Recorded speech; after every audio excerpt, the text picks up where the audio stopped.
So Malot na Ketina are fighting. To be honest, we are tired of adults who are always fighting. Apa nyaya iripo ndeyekuti Ketina akapindire nyaya yake Malot na Madam Boss, and then Malot kwakunyora iye kuti kwozoitawo mahure emutonono echikuru ana Keti. I'm not in a competition yezvituko. I spit facts and the truth, so I'm not bothered because zvese zvaunotuka zvekuti zvigunduru what, it's not true. You can't shame me about drugs because I'm proud of it. Makatozvinzwa from me.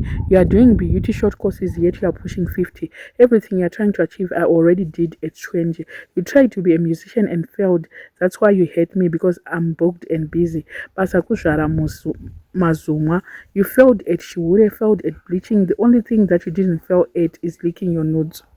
Asi waipese panotuka Madam Boss Ketina achipindira nyaya dzacho anenge achimbopindirei?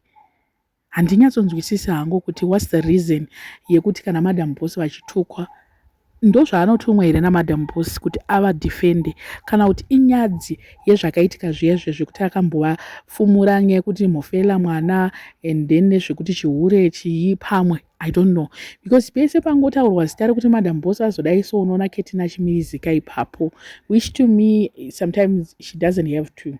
Why she feels the need kuda kuenda iko? Because Madam Boss, I think kuti the only time yatikangoona vachiposta Ketina it was your birthday, and hatina kuzomboona futi vachiposta anything to do with Ketina. Haatombo advertise Madam Boss, advertise business raKetina kana kushare maposta aite sei. Asi iye Ketina anongomirizikana naMaloti, ndosaka achizotukwa kudai so zvinhu zvacho soka zvakaoma vedwe. Hanna Ketina, iwo Maloti tikakuendesa kumatrix hanzi vese vari tu vanodzoka vakusazivana, vakutoti tinogara tese here, tine mwana tese here, hanzi vanodzoka vasingatomboziva kuti they were once married. NdiKetina uyu anga achitaura daro. And then someone leaked information about Malot yemukomana wake wekurambana naye. Hanzi yes Ketina, hanzi yes Keti yes bitterness yaMaloti ndeyekuti paidana Punani, maiva Punani vaisamuda vachigara vachinetsana vachipinda nepahwindo. Punani kwakuzouya kuno ane musikana wake weku-South Africa anogara kuMidrand, asi achada Maloti ndobva arilocata kuCape Town. Maloti akamboedza akaenda kuSouth Africa but mufesi anga asichada, ndopa akabva aiswa tattoo rakanzi Punani pachest, but still mufesi haana kudzoka. Akambozama kuita zvahwinzi akazvisiyawo. Ane chidofo chakadhakwa, anoda kurwa hondo dzisiri dzake. Izvezvi ari kurwira chembere inozviti afia ambassador nekuti anodana naBen 10. Daka rake nderekuti Madam Boss vakaramba kuadvertise mafuta ake, plus viewers kwanga kusina. Musikana aidana naPunani atoti kunyepa because nyaya yefoni anoiziva. Punani akatoita move on, anogara nemumwe musikana, aida kuitira Punani mwana akaramba. Ndofunga mukomana wacho ndakamuunza panapa musi weFriday, makamuona iye wacho ari kunzi Punani. Zvinhu zvacho so. Now Ketina kuti zvaari paradza iwauya ada kuita make sure kuti aparadza zvese. Pane show yana Maloti iri kuUK na March April ipapapa paEaster. Hanzi ada kuita make sure kuti show iyoyo isabudirire at all. Ndo zvaari kuda kuita. And hanzi zvoni promoters they should declare, iye asati adeclare Ketina. Handiti tozoti ana Ketina vanga varipo pakuita kuti maititi vabhanwe kuUK. Hanzi Y2K iri kufana kudeclare kuti munhu wavari kunza kuUK anoita zvemadrugs. 2 munhu wacho iye ari pawanted, ari on the run kuSouth Africa.